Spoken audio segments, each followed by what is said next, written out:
Hola, ¿qué tal, estimados protagonistas o estudiantes de la asignatura de macroeconomía? En esta ocasión vamos a estar abordando ya la guía de estudio número 13, cuyo tema es la política económica, desarrollando los contenidos siguientes.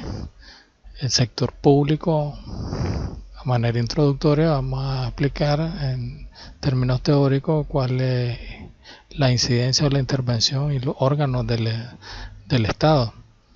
Posteriormente vamos a definir qué cosas se debe entender por política económica y el proceso que conlleva el desarrollo de una política económica apropiada, su objetivo, los tipos, sus principales clasificaciones, que es la política fiscal y la política monetaria dentro del ámbito económico.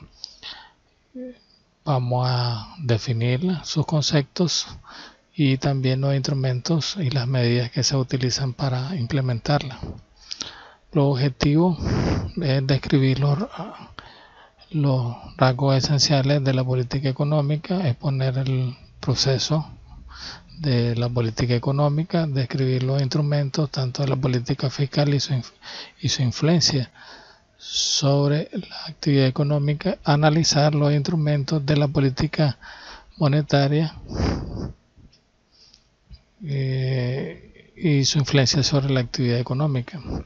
Actividades de aprendizaje, pues siempre se le recomienda hacer una lectura con detenimiento del folleto relacionado y que acompaña a esta guía, repasar los cuadros conceptuales que están dentro del material, dentro del folleto, prestar atención a la información complementaria que aparece a ambos márgenes. También se les solicita durante el transcurso de la semana que desarrollen las actividades para el afianzamiento teórico de la página 238 del material, y los numerales que van a realizar son el 1, el 4, el 5, el 6, el 7, 8, 12, 13, 14, 15. Además, resolver siempre los ejercicios de aplicación, pero en este caso son ejercicios de aplicación y tienen carácter teórico, pues los de carácter práctico los vamos a dejar para la siguiente ocasión, el siguiente encuentro. Se entregan siempre los incisos del numeral 3 y numeral 4 el próximo jueves 9 de julio, el corriente siempre el correo que ahí se indique. Vamos a ir adentrándonos en lo que es el tema. Primeramente vamos a hacer un breve recorrido sobre lo que es el sector público y su intervención en los procesos económicos. Bueno, ¿qué cosa es el sector público? Un conjunto de administraciones, organismos y empresas públicas cuya titularidad es estatal, o sea, que pertenecen al Estado. El Estado básicamente se forma de tres elementos: de una población, de un territorio y de un gobierno.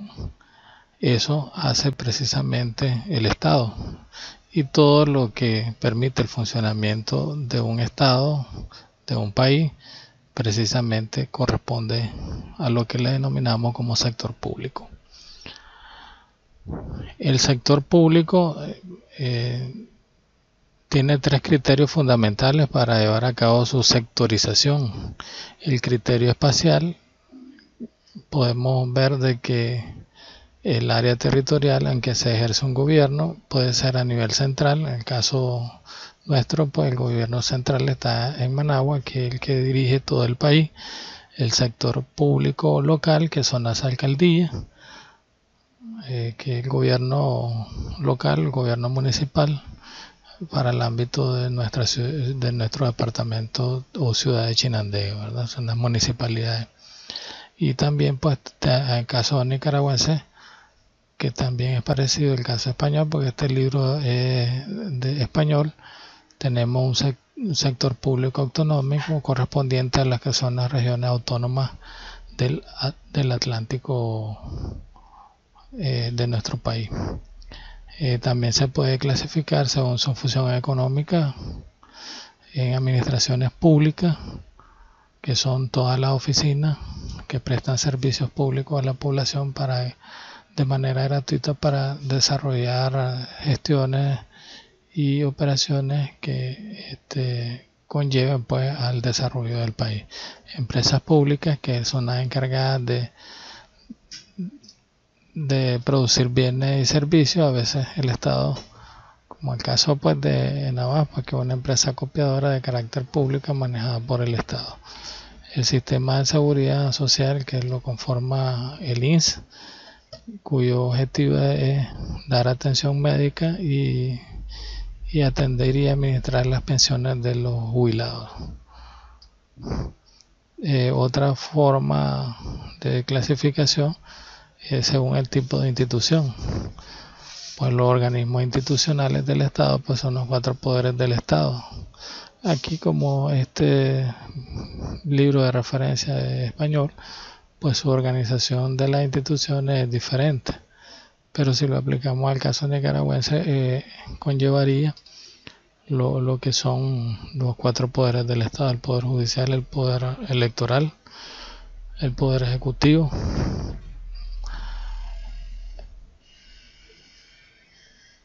y el poder legislativo. La administración general del Estado, que incluye los distintos ministerios que apoyan al poder ejecutivo. Tenemos los entes del sistema de seguridad social, que ya explicamos, que comprende pues unas empresas médicas previsionales, el seguro social, y que atienden a los trabajadores o a los jubilados, y otras instituciones administrativas como entidades autónomas con estatus jurídico, pero tienen cierto carácter mercantil. Aquí podemos observar precisamente un esquema gráfico donde clasifican el sector público según las administraciones públicas y empresas públicas. Las administraciones públicas: administración general, gobierno central, administración territorial en las comunidades locales o regionales, y ahí tenemos administración general del Estado, organismos autónomos administrativos y entes de seguridad social. Y si son las empresas públicas, pueden ser centrales, autónomas o locales. Los objetivos del sector público: bueno, como todo Estado, como todo gobierno, trata de conseguir objetivos económicos y sociales. En nuestro caso vamos a darle especial atención a lo que son los objetivos de carácter económico. También persigue objetivos políticos. En la actualidad podemos afirmar que los principales objetivos macroeconómicos que todo Estado persigue en la búsqueda de gobernar y conducir un país son los siguientes: el bienestar y el desarrollo. Este es un objetivo de carácter general y no cuantificable, depende de la consecución o el logro de otro objetivo de carácter económico. También el crecimiento de la producción o el Producto Interno Bruto es un objetivo necesario, pues entre más bienes y servicios produzca el país, pues se dispondrá para su consumo de la población en mayores cuantías. Eso pues contribuye, además de que los ingresos de los ciudadanos se incrementan, y eso pues le mejora, le da la posibilidad de un mejoramiento de la vida. Aunque eso no significa porque la calidad de los productos no puede ser la mejor, pero sí se dispone de mayor cantidad de productos para los ciudadanos del país. Un alto nivel de empleo: esto conlleva de que para poder tener acceso a los bienes y servicios es necesario, si no se cuenta con capital, pues trabajar, vender su fuerza de trabajo para tener ingresos y poder comprar los bienes y servicios necesarios para la subsistencia, pues en el caso de los trabajadores. Entonces esto busca cómo no exista mucho empleo, pues el Estado busca de estar en pleno empleo. El pleno empleo se considera que el 95% de la población esté trabajando, o sea, en edad sí de trabajar. O sea, la edad para trabajar comprende de 14 a 60 años. Entonces, toda persona que forma parte de la población económicamente activa debería estar trabajando. En Nicaragua, pues los niveles de desempleo alcanzan por el orden del 10% y en la situación presente probablemente haya incrementado. Estabilidad de precios. Todo gobierno, todo estado busca cómo los precios se mantengan estables. En el caso nicaragüense, en el periodo de 1950 a 1970, los precios casi no variaron, se mantenían estables. Hoy en día pues se deslizan los precios, aumentan, disminuyen, pero cada vez que incrementan bajan en menor cantidad de la que incrementan. En consecuencia, el fenómeno inflacionario en el país pues se ha venido estableciendo de unos años atrás, a diferencia de ese periodo de 1950 a 70 donde los precios casi no cambiaban o no cambiaban. Pues. El Estado nicaragüense también busca la eficiencia económica como cualquier otro gobierno, que obtener el máximo rendimiento económico de los factores productivos que se utilizan.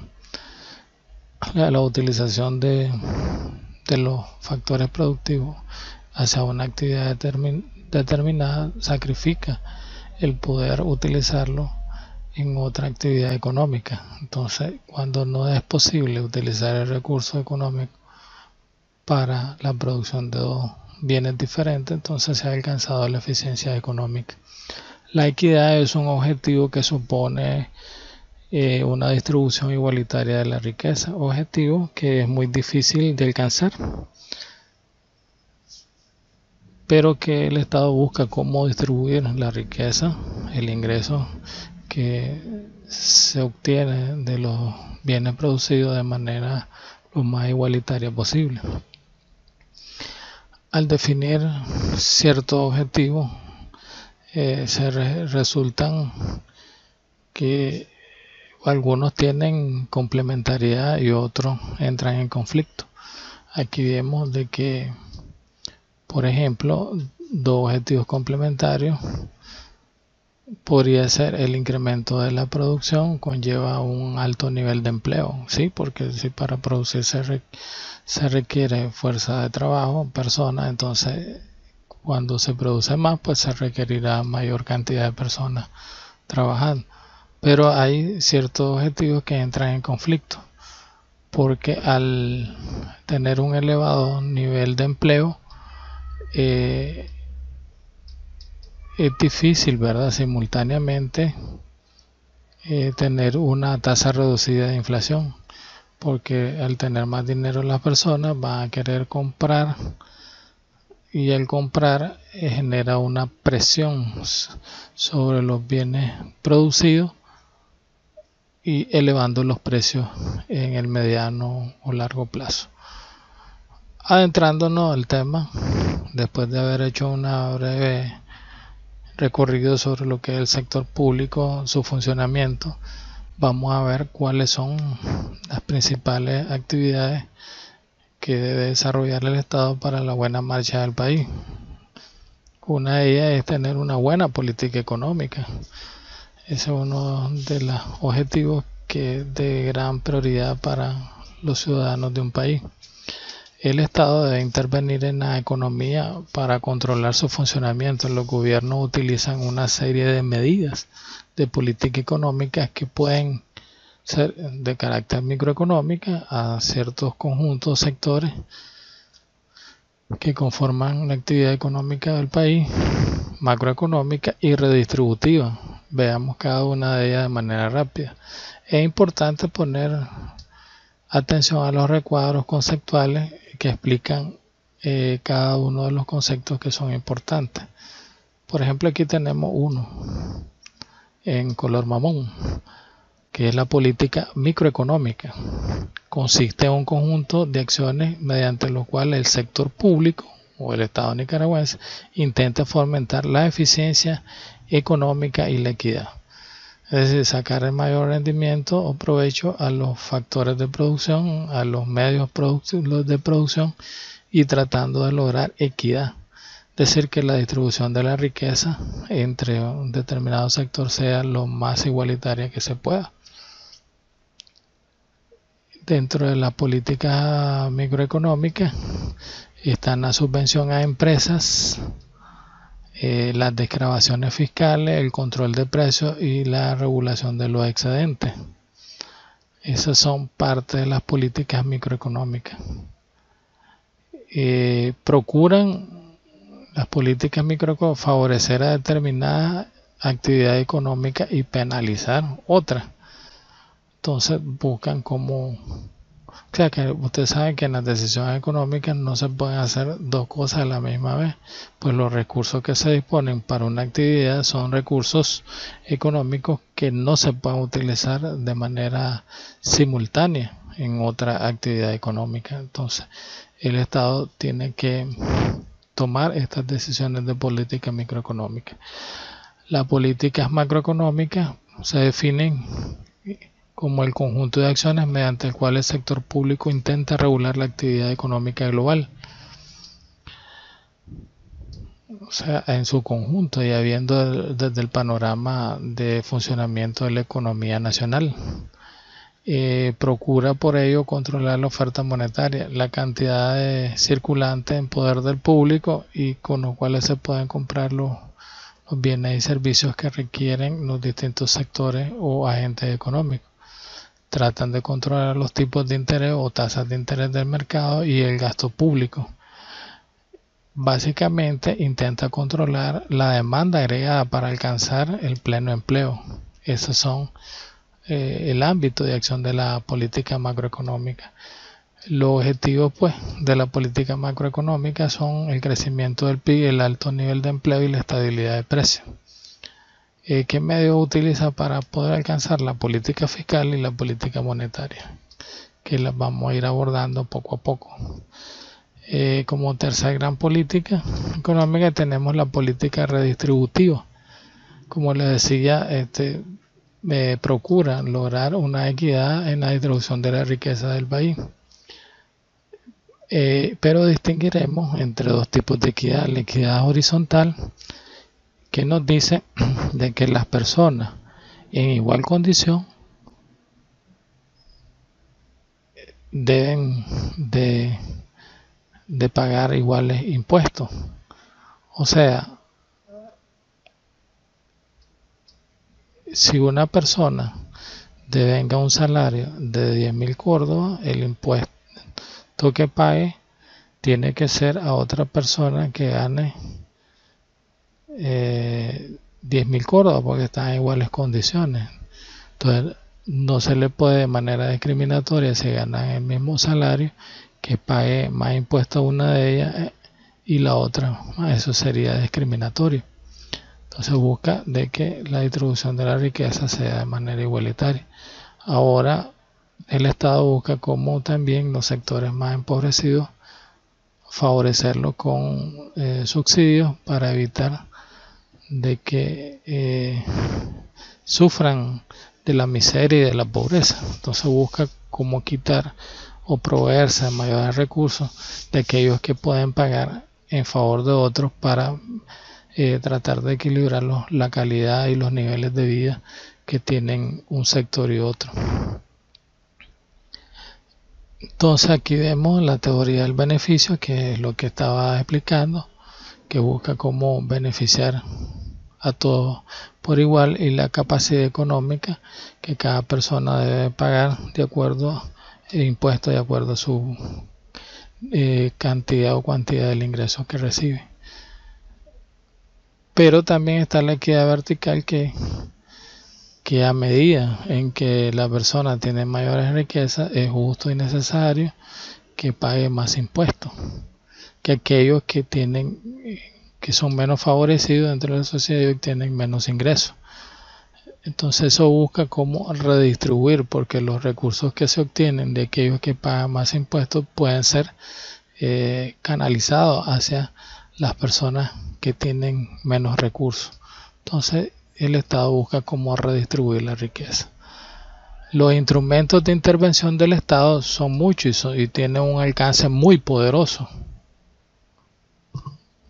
Entre ellos tenemos que cuenta con la capacidad de modificar el marco legal, regulando o estableciendo leyes como la ley del IVA, la ley del IR, las puede modificar, puede disminuir exoneraciones, gravar a ciertos sectores con impuestos.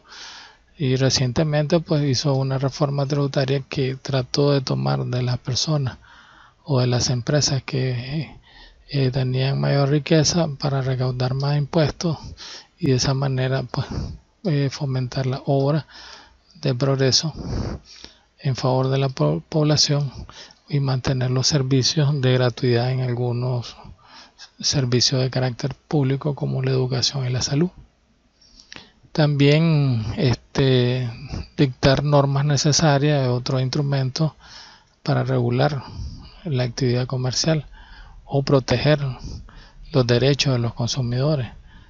El Estado también puede meterse a la producción de bienes y servicios creando empresas que vengan a favorecer a la población. Uno de ellos es la empresa de abastecimiento, y nada más pues que acopia la producción y en tiempos en que hay escasez de frijoles pues la saca a vender a precios que se le denominan solidarios para que las personas no paguen altos precios debido al acaparamiento de aquellas empresas de carácter privado que tratan de obtener ganancias adicionales con la venta de este producto. También asumir, ¿verdad?, el difícil papel de redistribuir las rentas. Otro instrumento más importante es la financiación.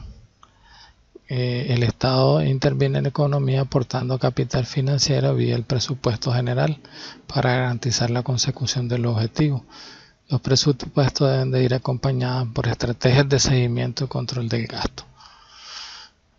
Por otra parte, recordemos que la economía tiene carácter cíclico, que hay momentos, y eso es inherente al sistema capitalista imperante, la economía de libre mercado o economía de libre empresa, como se le domina.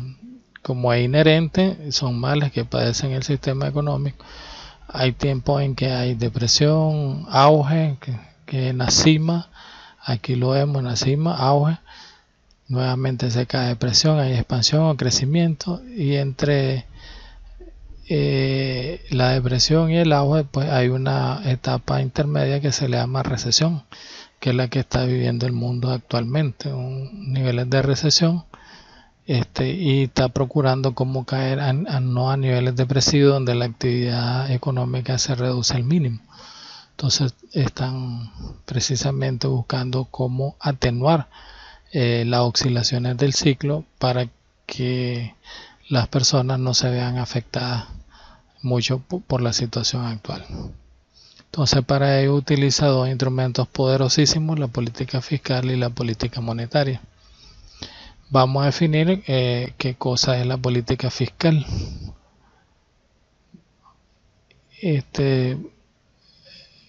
Para manejar y conducir la economía es necesario sobre todo evitar las recesiones y tratar de contener las expansiones económicas que conllevan a altas inflaciones. Pues el Estado puede intervenir cambiando o alterando la actividad económica a través de la política fiscal. El Estado debe intervenir aportando más fondos para equilibrar los efectos y reactivar cuando hay recesiones.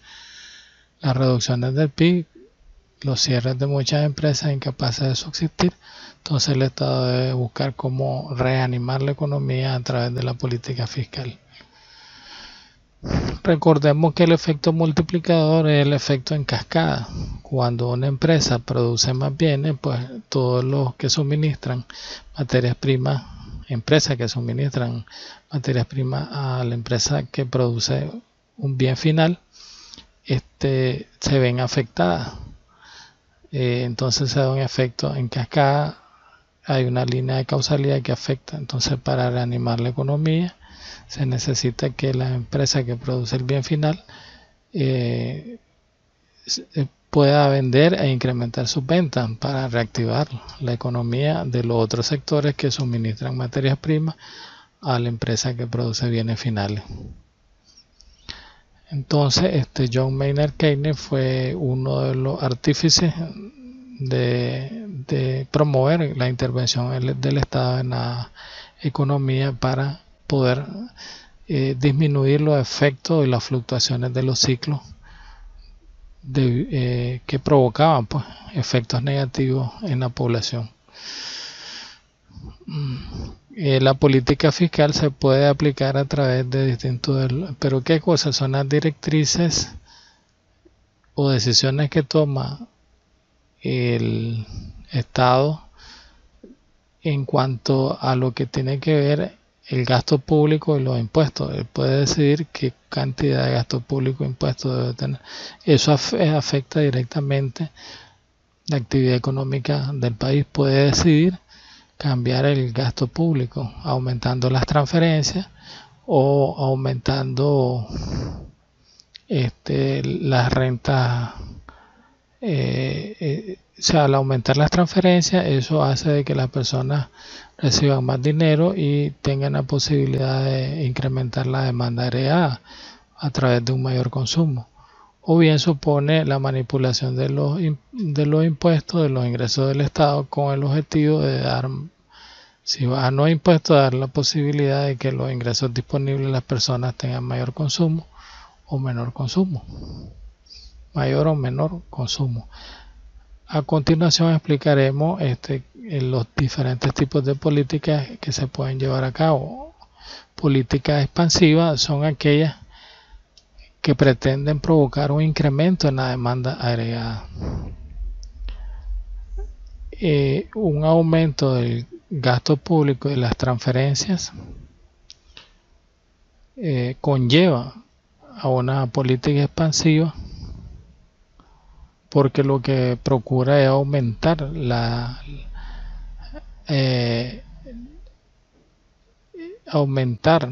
demanda agregada. Aquí lo explica claramente: el aumento del gasto público y las transferencias, los grupos a los que van dirigidos las transferencias aumentan su capacidad de consumo, lo que provocará asimismo un incremento de la demanda agregada del mercado, y la curva de la demanda se desplazará hacia la derecha, hacia afuera, dentro de un modelo de oferta y demanda.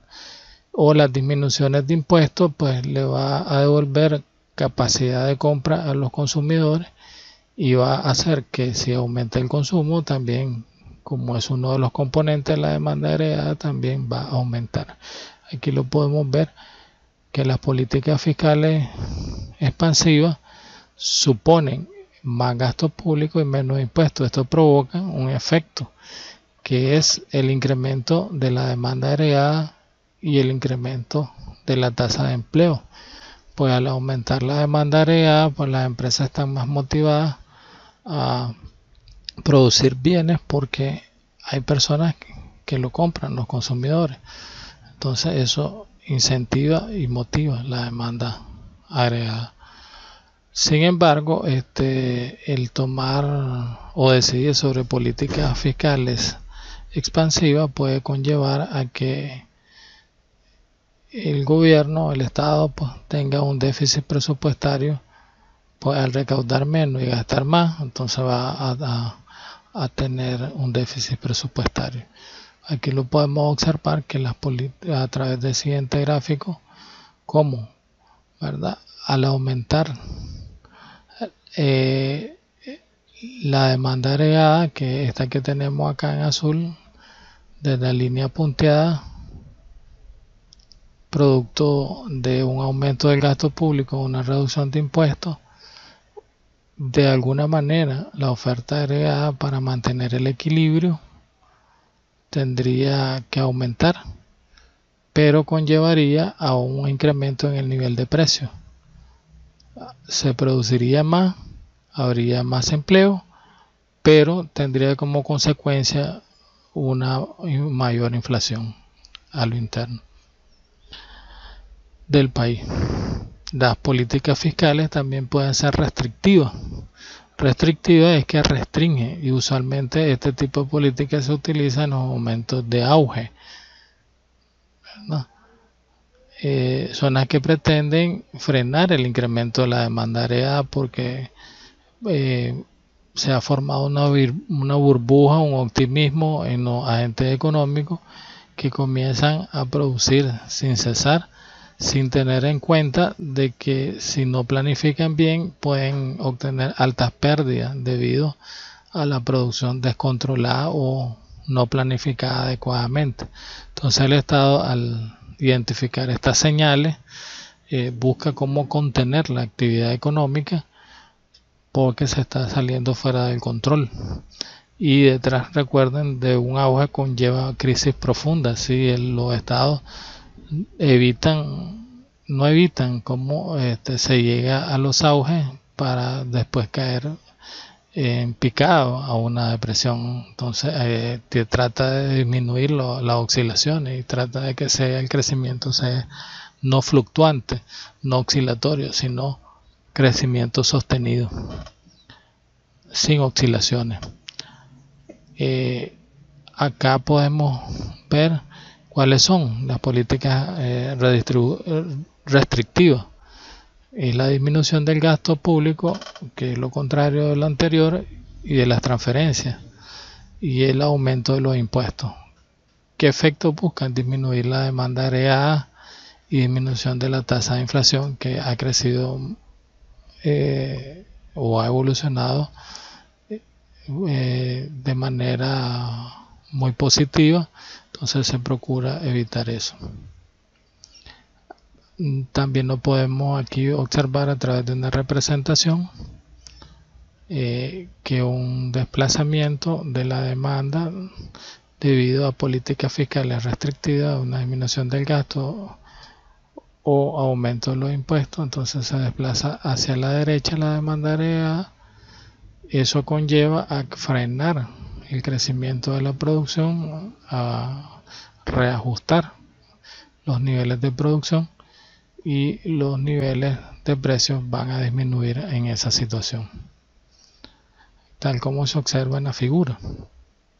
También tenemos los estabilizadores automáticos, que ya se habían abordado anteriormente, pero aquí es otra manera de observar. Son instrumentos de política fiscal que tienden a equilibrar la actividad económica y a reducir las fluctuaciones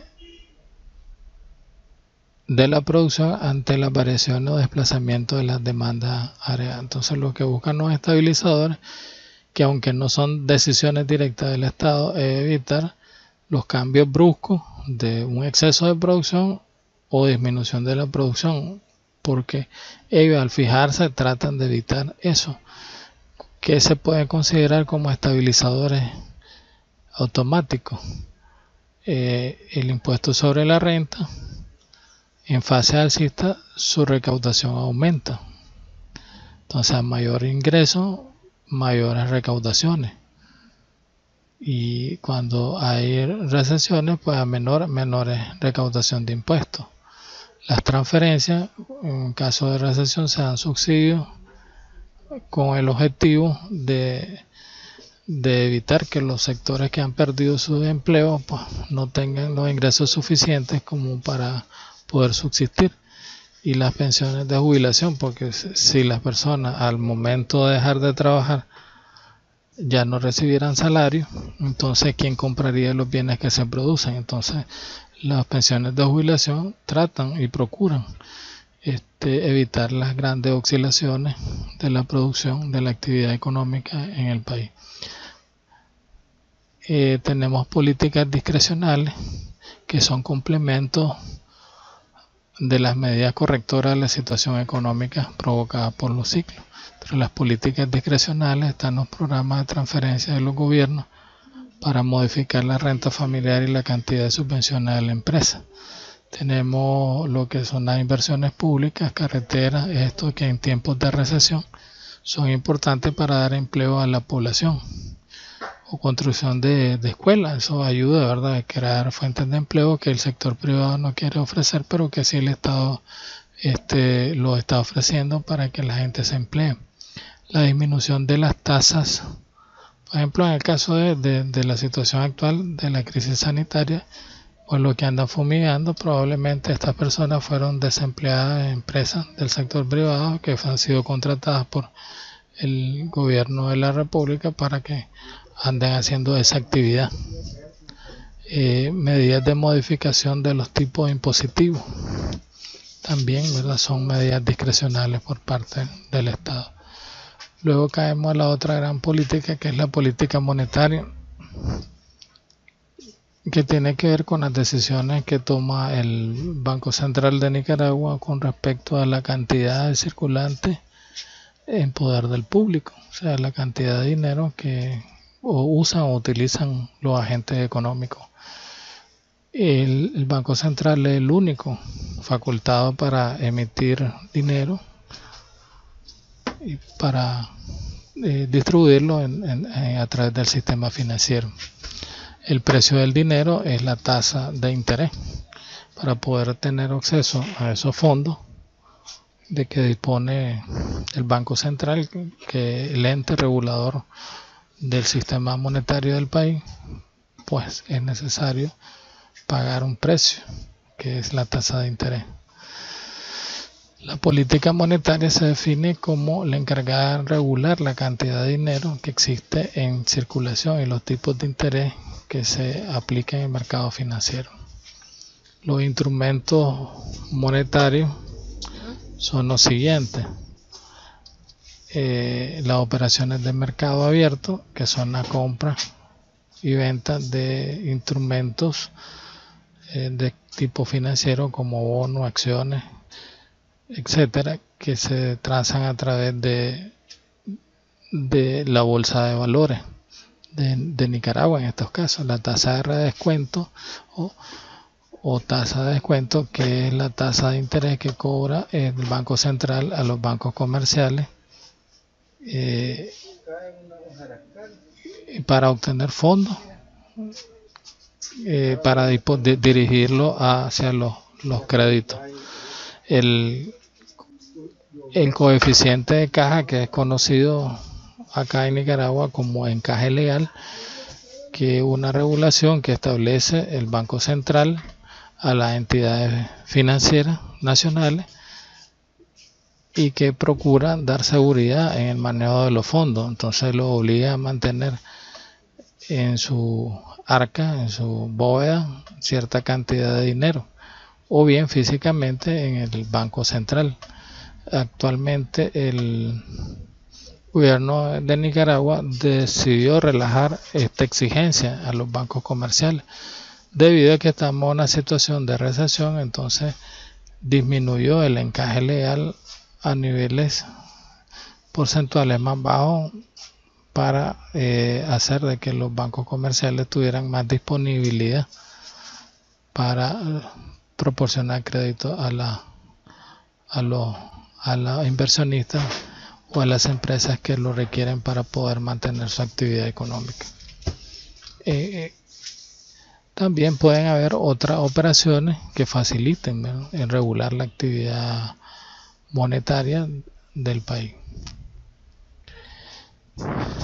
La política monetaria, entonces, hemos concluido como el conjunto de medidas del Banco Central para alcanzar los objetivos económicos, en este caso del país, relacionados en cuanto a la cantidad de dinero que circula en un momento determinado, o sea, y que está en poder del público. ¿Qué efectos procuran? Bueno, procura en este caso regular de igual manera la actividad económica. También se pueden clasificar en políticas monetarias expansivas, que suponen básicamente la inyección de cantidad de dinero en el mercado a base de prestar mayor cantidad de efectivo a los bancos para que esto a su vez lo hagan llegar a sus clientes. El interés que se presta dicho dinero es fundamental para crear dos tipos de situaciones: la confianza del consumidor en el futuro y el sentido que podrá ir devolviendo las cantidades recibidas sin tener que someterse a una modificación constante de los precios del dinero, y la seguridad de la adquisición de los bienes, porque su nivel adquisitivo le permitirá afrontar los pagos correspondientes. Para ello, el Estado debe controlar que las empresas no suban los precios de los bienes y servicios mientras sean capaces de producir todo lo que se demanda.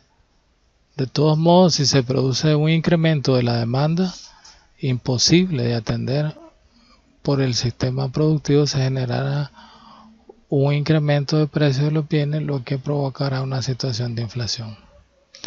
Las políticas restrictivas tratan de restringir la cantidad de dinero. Recuerda que al restringir la cantidad de dinero, pues las personas no tienen la posibilidad de gastarlo. Entonces la demanda agregada tiende a disminuirse debido a políticas monetarias restrictivas.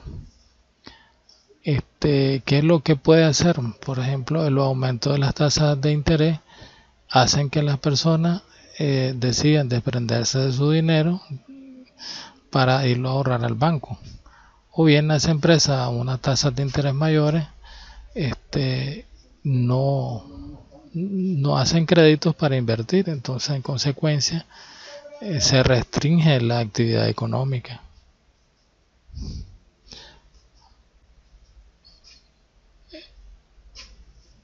Pero el asunto es que al restringir la actividad económica conllevan pues a generar desempleo, tal vez tratando y procurando no alcanzar los auges, que después de los auges pues pueden sobrevenir crisis o recesiones o depresiones que pueden llevar al colapso de la actividad económica del país. Posteriormente acá aparecen algunas actividades que hay que realizar, ya indicadas en la guía, teniendo en cuenta todo lo que se ha venido explicando. Y hay que desarrollar esta evaluación, que son una actividad de selección múltiple, donde hay que leer bien para hacer una selección adecuada, a fin de comprobar si los niveles de comprensión son los adecuados. Muchas gracias por haber tenido la paciencia de haber escuchado todo lo que hemos explicado. Los invito a que no solo se queden únicamente con la explicación, sino que también puedan acceder a información sobre política económica que le conlleva pues una mayor comprensión. Y es importante recalcar ya al final que el proceso de política económica conlleva la participación de los distintos sectores del país, como son los sindicatos, que están interesados en la fijación de los salarios mínimos, la participación de los empresarios que tienen intereses en cuanto a la actividad económica de lo que es la sociedad civil, con intereses que hagan de un buen funcionamiento y que el Estado cumpla con su objetivo. Entonces presionan al gobierno para que él adopte políticas económicas consecuentes a regular la actividad en favor de los más vulnerables y poco favorecidos, y tratando de redistribuir la riqueza de manera equitativa entre los ciudadanos. Solo así es posible que el Estado, con las recaudaciones que tiene debido a una economía estable, pueda retribuir esas recaudaciones de impuestos a través de obras de progreso, mejorando la salud, la educación, el sistema judicial, y de esa manera se encamina hacia un bienestar y desarrollo. Importante que los sectores de la sociedad civil, los sindicatos, los empresarios y otros que tienen interés, la ONG, sobre la conducción del país, participen en estos procesos económicos para la buena conducción del país. Bueno, hemos concluido. Muchas gracias por haber tenido la paciencia y hasta en otra ocasión. Hasta pronto.